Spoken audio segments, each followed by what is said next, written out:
roƙa mai gafara da rahmar ubangiji kuma suna roƙa mishi gidan aljanna. Allah subhanahu wa ta'ala ya gaya mana a cikin suratul Zukhruf alladhina yahmiluna al-arsha wa man hawlahu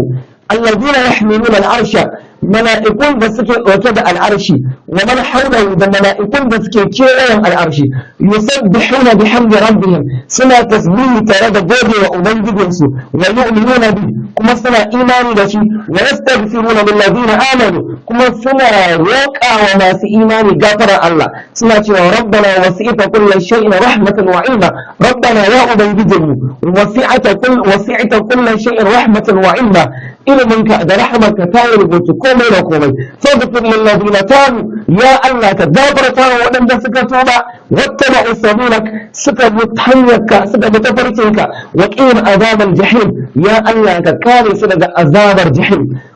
ربنا يا أبنجي الله وأدخلهم كشغدس جنات عدن التي الجنة تزمى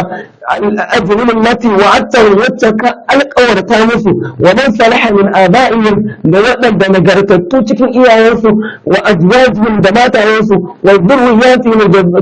ذريئسوا إنك أنت العزيز الحكيم حقيقة كي الله مبوى إنه مجتمع وكإنهم السيئات يا أبنجي الله كسارسوا ككارسوا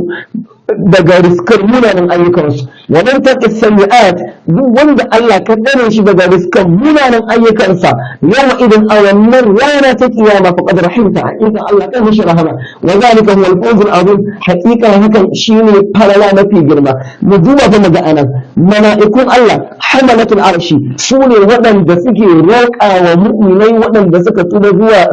zuwa ga Allah suna roƙa musu gafara da rahmar Allah suna roƙa musu aljannar ubangiji ko ba ma su kadai ba da iyayensu da matansu da zuri'arsu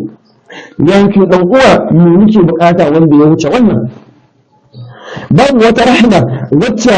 annabi sallallahu alaihi babu wata rahma wacce Allah subhanahu wa ta'ala ya bamu wacce ta kai tuba hadisi ya tabbata da annabi sallallahu alaihi wa sallama cewa qurayshawa sun go annabi sallallahu alaihi wa sallama suna ce mishi ادعو لنا ربك يجعل لنا الصفا ذهبا فإن أصبح الصفا ذهبا اتبعناك كرنك أمر أبنجيك يا سيامنا wannan dutsen safa ya koma zinari da zarar dutsen safa ya koma zinari ittaba'na ga zamu bi ka sai annabi sallallahu alaihi wasallama ya kira ubangijinsa sai Allah ya ce to ga zabi zamu baka ya sallallahu alaihi wasallam in kana so zamu maida masa da dutsen safa ya koma zinari amma fa duk wanda ya ƙara kafirci a garin Makka Allah ya ce azabtu azaban la u'azibu ahadan min al-alamin zan gara mishi azabar da